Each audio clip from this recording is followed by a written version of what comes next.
So, we start with some. Let's start with some interesting news. I was going to start with the big news, but we got to build to the big news. We can't jump right into it.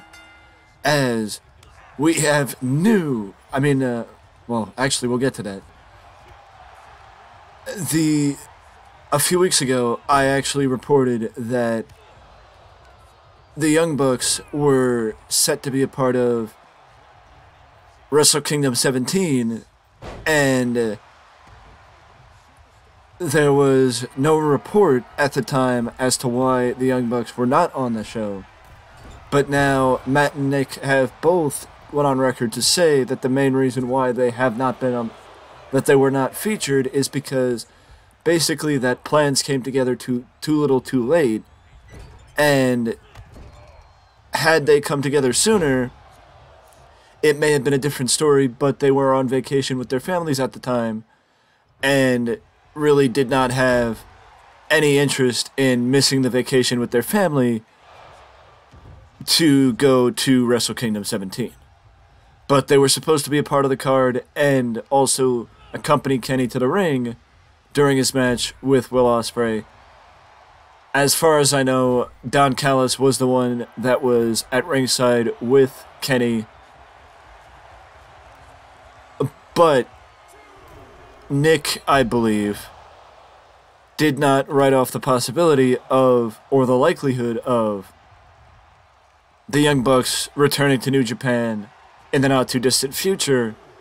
If you go back 4 years, it's been that long since the Young Bucks have been on a New Japan show.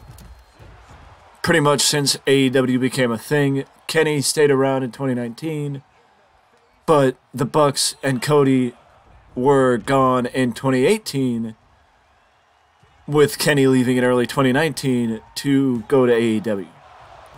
At the time, there was conversation that Kenny could stay with New Japan or go to WWE or what have you, but it turned out that he was just going to turn around and join his buddies in AEW.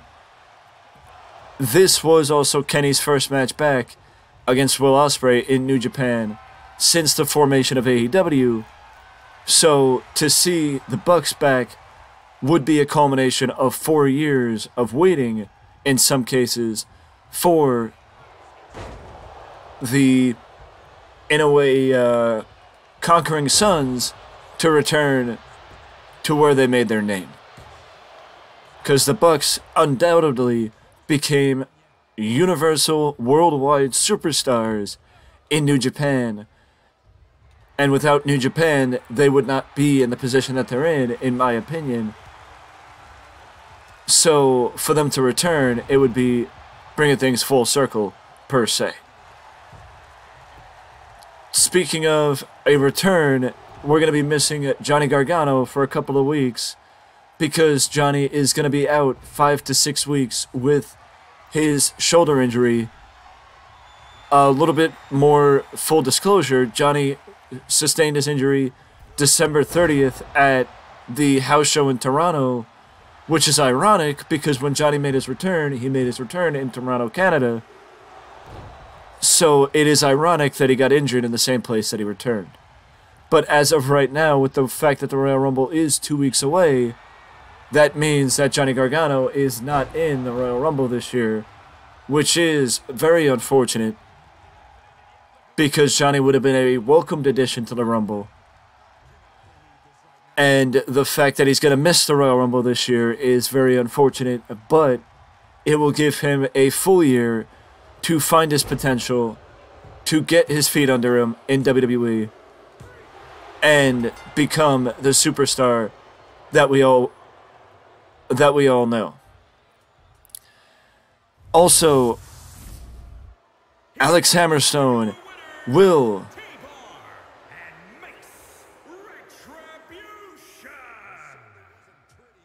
I wasn't paying attention, otherwise I would have retaliated. But Alex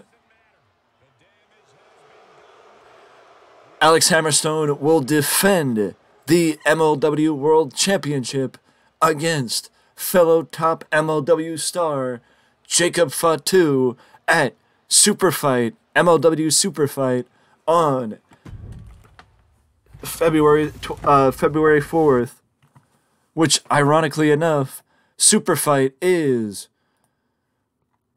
the same day as NXT Vengeance Day, but Jacob Fatu won Battle Riot for a future title shot at any time, anywhere, with the date and location to be confirmed. And Fatu took his opportunity and put it in favor of Superfight on February 4th.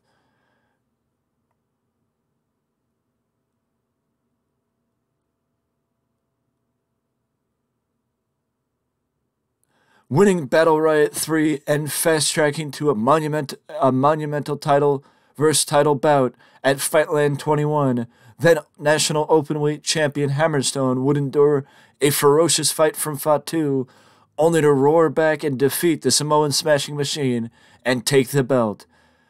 Since then, Hammerstone has been out riding a thunderbolt as World Heavyweight Champion, defeating a who's who of challengers, from Davey Richards to Richard Holiday, as well as top-ranked international threats.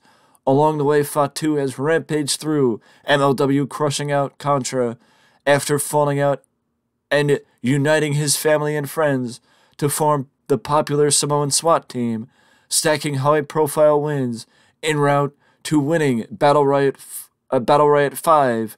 The collision course is now set for the league's two greatest battle for a second time. This means that Jacob Fatu and Hammerstone have not fought since Fightland in 2021. And it is picture perfect because it is the first time. It is two of the top stars in the company meeting for only the second time. But it is also worth noting that the other two members of the Samoan SWAT team are already champions in MLW, with being Lance Anoa'i and Juicy Fanu winning the titles back on January 7th from Calvin Takeman and EJ Nduka. Alexander Hammerstone has been MLW World Heavyweight Champion since October 2021, 465 days as MLW Champion, and in my opinion is one of the top stars in the independents right now. And if he does ever decide to leave MLW, he would be snatched up before you could blink by WWE or AEW, because there is no reason why he shouldn't be featured prominently in a major company. But he is keeping MLW in the news, Exhibit A.